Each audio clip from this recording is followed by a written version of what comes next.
Hey everybody, Tekking101 here. Got a bit of a news for you today. In the recent issue of Shonen Jump, I'm sure many of you have already heard about this. If you're Toriko fans, it was announced that the next issue of Toriko will be the series Climax.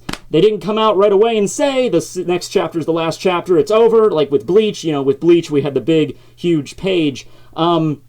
But it's pretty much confirmed because it also said that you're going to have a 31-page chapter. And you don't just get 31 pages in Shonen Jump because your series, arc is over, okay? They just don't give that out to you. Alright, maybe if you're, they don't even give that shit out to One Piece, you know what I mean? So, 31 extra pages, that's pretty much confirming that, yeah, this is going to be the last chapter. Hey, it's more than Bleach got, right? So, in this video, I'm just going to talk about the series, what it meant to me, how I discovered it, how I started reading it, how do I feel about the story and where it ended, how do I feel about, how the final battle went and everything like that. But I'm sure a lot of you probably weren't even paying attention to one single word I just fucking said. Instead, you're probably more focused on the fact of, hey, Tekking, you're a fucking horse, bro. To which I say, of course I'm a horse. I wasn't forced. Yeah, okay, I got a haircut today, so I thought I'd throw out the veiny horse head to kind of get you acclimated. We've been about, maybe a minute or two into this video now, so I'm going to take this off, and, now, no matter how ridiculous my hair looks, it's fine, because Crazy Horsehead made it okay. Alright, ready? 3, 2, Yeah, that works, right? We can, Maybe I should just wear the horse head the entire video. Okay, no, it's fine. Yeah, they, in case you're wondering why I have that, I'm a YouTuber. They just give these out to you whenever you hit 10,000 subscribers. YouTube just mails them freaking horse head in the mail. So I don't know why, but that's just a thing. Okay, so the end of Toriko at last. A lot of you might remember that when I was questioning on what series I was going to review after Bleach was over. This was like a year or so ago. I said, I'm probably going to review Toriko. Because Toriko, I like, equally to Bleach or One Piece and all those other series. I really enjoy reading it. So I think I'm going to give that a shot. But as the series began to continue onward, and right around the time when Bleach was looking about like it was going to end, I'm looking at Toriko and I'm thinking, it doesn't look like it has much longer to go either, with this being this big arc at the end of the Gourmet World saga. There was a lot of theories out there that it was going to continue to like a space arc, because they mentioned space so much in the series, but that sort of got defeated because this was back when they were talking about space and shit, like, oh, we're setting up some major foreshadowing, but space became a very prominent part of this final arc. And it was touched upon a lot, and a lot of the mysteries about it and shit was explained. So it's kind of like, well, all the mysteries we wanted to know about it, what's out there and everything, that was kind of answered, about the different universes, the red and the blue universe, where all the blue nitro came from. Are there still things left to explore? Yeah, there is. But the way that this final battle played out, and the way that this chapter played out, and like I said with the 31-page extra chapter, that is pretty much cementing in that, yeah, this is going to be it. Now, what do I feel about Toriko? Well, I started reading Toriko in 2009. In fact, I have a little bit of a mini story about this. In the year 2009, my mom was dating this huge asshole named Harry. Alright, now not to go too personal with it, but we all know assholes, okay? He was an asshole. And we were over at his house one night, and he just is the person that I just find infuriating to speak with, and I'm glad he's no longer in the picture, but the entire night I'm there, and instead of, trying to do anything with him or talking to him or whatever the fuck, I decided I'm gonna go on his computer in this little extra room, and I'm just gonna zone out until it's time to leave. And I go in there, and I look up the manga website or whatever, and I'm thinking, okay, I need to pick a series to read about so I could just take my mind off this asshole, and it was Toriko as the series I picked. I had recently watched a review of it by Y Ruler of Time, Nick, And, you know, he said it was a pretty good series in his review. So I thought, you know what? I'll give it a shot. It was only about maybe 70 chapters at this point, and I probably read through half of the entire series that night. That's how much I'm just gonna, okay, here's something to do. So that was my first introduction to Toriko, and I enjoyed the series. I really did. I liked not so much the main character. Toriko is cool and everything. I like the secondary characters a lot more. In the initial story arcs, I have to say Coco was probably my favorite. I really liked his personality. I liked his design. I liked his abilities. Didn't really care much for Sunny. Eventually, when Zebra showed up, I'm like, all right, this guy is my favorite, and Zebra probably would still be my favorite Toriko character. I don't think we really got anyone more badass, in my opinion, than Zebra.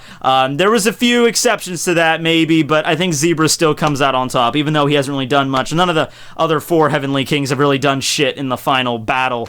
But he was pretty cool. His personality, his ability was amazing to me. I love the concept of all these crazy, wacky characters, and also the creatures that they would encounter.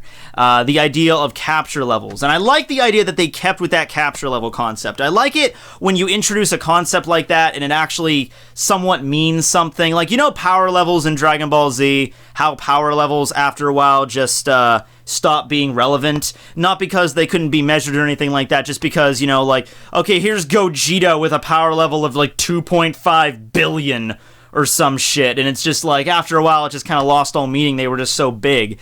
So with Toriko, we didn't have like these ridiculous levels where I was expecting like by the end of the series we'd be like to level 1 million or 1 billion or some shit, and we didn't get that. It rose steadily throughout the series, and it gave you an idea of like, oh shit, okay, these characters just beat the crap out of like capture level 20. Well, here's a capture level 60, and it's like, whoa, dude.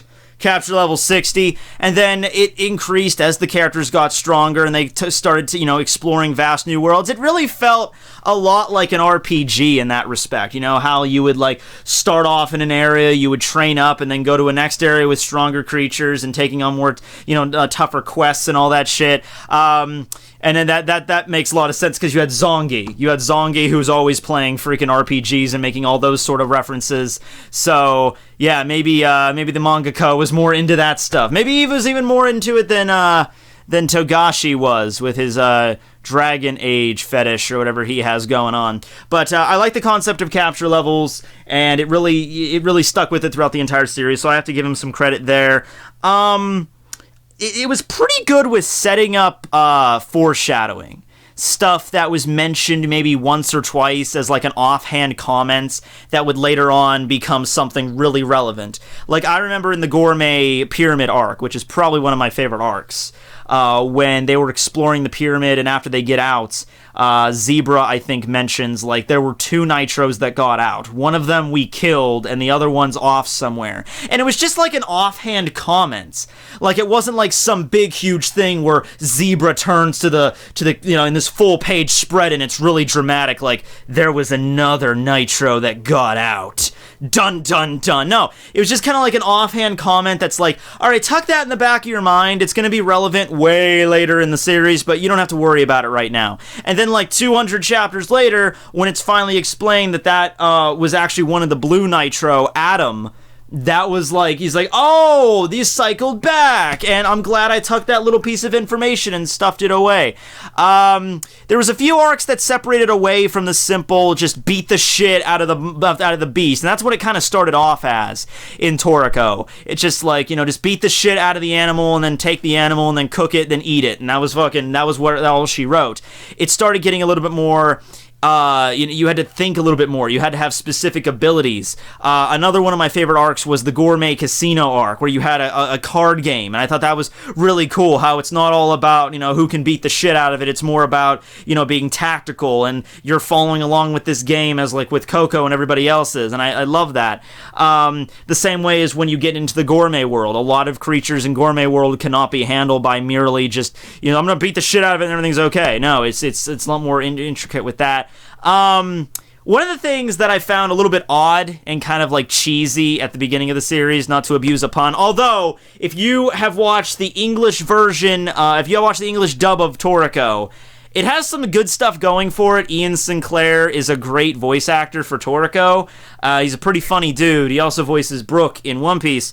But they really went overboard with the fucking food puns in that, and you know what? It ruined it for me the first time I watched it. I rewatched the Toriko anime a few years later, and it wasn't as bad, and you start thinking about the weird, like, they're basically using food puns to censor themselves sometimes. So you have this moment where, like, Toriko's facing down like a giant fucking snake devil, and he's like, "What the fork?" And at first you're like, oh my god, that is so stupid.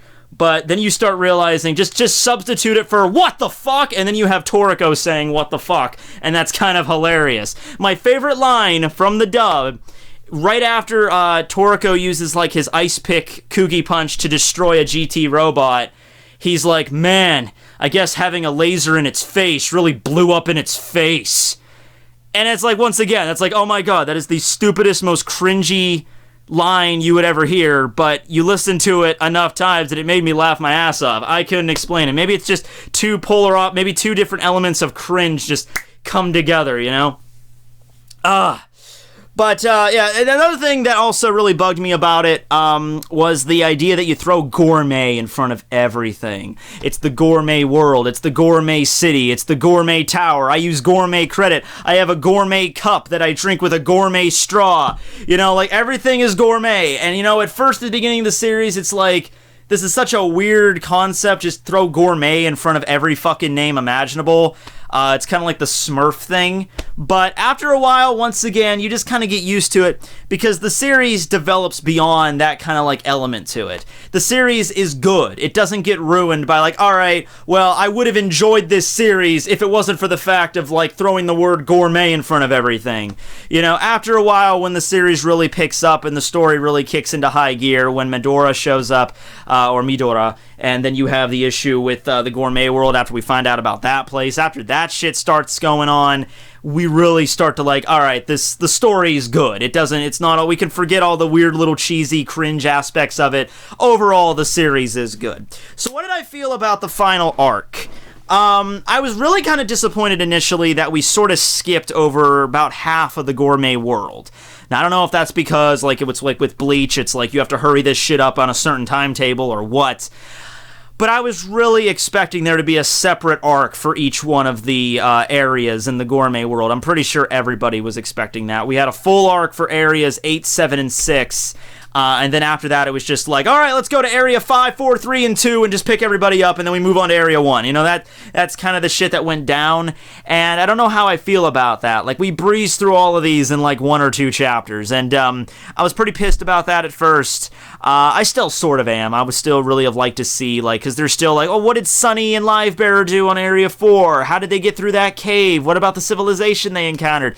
Then it's like, I would have really liked to see more shit with Brunch and Zebra, and how they interacted on Area 5. I would have loved to see more shit like that. But we didn't get it, and we had to kind of move on to the final battle. The final battle was a long one. From the time that everybody gets there on Area 2 to meet up with God, to the time that we just get to the final, the second to last chapter, I guess this was, we're talking about maybe 7 months of serialization. I believe God appeared in May. And then now we are in November, so about 6 to 7 months. It's been quite a ride. It's been quite a fucking ride. There were a lot of parts of this fight that I didn't like, that kind of seemed just to drag on. The last 5 or 6 chapters dealing with Acacia and Neo, they were pretty solid, focusing a lot on Toriko's third appetite demon, which I guess I hope they explain a little bit of that in the next chapter. We actually get some information on, okay, here's the demon, here's his origins, you know, maybe something going along those lines. The demons, like, all sitting together in Toriko's, like, you know, inner world, having a meal together, you know. That would be pretty cool to see. But that'll be for the next chapter, hopefully. So, once again, there could have been more explanation for that, maybe. But, you know, Let's see. I like the backstory of Neo, this kind of devil demon that just ate everything and eventually overate, and that's just like all he was. He lost any sense of like what he really wants to do or anything like that. It's just like, I've been eating for as long as I can remember, so I just need to eat more and more and more, regardless of how full I get. Acacia himself was a great character for the 180 that he pulled. I love the concept of, here is the gourmet god that everybody in the world reveres and worships and prays to and thanks every night for like all the food that he discovered, and then he turned out to be a fucking asshole. He turned out to be more of just like, you know, like, fuck everything, I just want to eat, I want to absorb Neo and gain all this power and go to the furthest lands, you know? That was a cool spin on the character. I can't say I really enjoyed what happened last chapter where Acacia is like, oh wait, no, I was really a good guy all along. I hate it when they try to do that. I hate when they try to save face like that, where they try to be like, you know, I'm a good guy. No, I'm a bad guy. No. I wasn't a bad guy. I was a good guy all along. I cannot get over my hair. I'm fucking with my hair, but it's just because, I'm sorry, it's new. But overall, despite a few dry spots, despite the other Heavenly Kings not doing much of anything, despite Acacia's 180, and then another 180 right back around to where he started, despite all that, I would rank it a pretty solid final battle. We got to see some pretty fucking epic planetary shit going on here. We got to see scenes with Starjune and Midora and Jiro's final fight with the Blue Nitro and eventually Acacia. That was pretty damn solid. So, the final battles we had, I have to rank as, you know, overall, despite the dryness, they meet my expectations. And it seemed to certainly wind it down. You know, it seemed like the mangaka here had a lot more time given to him, like how you have to end the series, rather than Bleach, where it feels like, you know, in the last 10 chapters or so, it's like Kubo had to rush this shit. And with Toriko, it seems like maybe he had closer to a year or something along those lines. And because we didn't really get a lot of insane setups for anything new in this final battle, and that's the thing that kind of like tipped me off. Like, we got mentions to like space and the furthest lands, but it wasn't mentioned as like, okay, hope you guys get excited for what's coming next. It wasn't anything like that, in my opinion. It wasn't like the mangaka was really trying to set shit up for what's happening now. And in fact, it was the exact opposite. He was setting things up for it to wind down. And here we are. So, the next chapter, the final chapter of Toriko, is going to probably be focused on Toriko and all of his friends, all of his allies, coming together and eating his full course. And this is something I've been waiting for a long time, how exactly it's going to go down. This manga always makes me hungry as hell when reading it, and for the next chapter, I better get ready to just fucking, you know, I better go out to a fancy restaurant and then just order like my full course, like all the food that I want, and then just, you know, take out my laptop and then like read the final chapter in the restaurant as I'm eating. You know, I think that's like the only way you could do it, right? I've never had lobster. I want to try lobster. I will add lobster to my seafood dish. Like blue lobster, that rare shit. I don't know where I can find it, but I'm gonna find it. But what did you guys think about Toriko as a whole? What did you think about it in just the terms of the final chapter? What did you feel about the characters, the abilities, foreshadowing and all that jazz? And if for some reason Toriko would continue, I don't think it's going to, but if it would, what would you like to see? Pretty obviously, we would have to move into space because we're having like to move beyond everything else.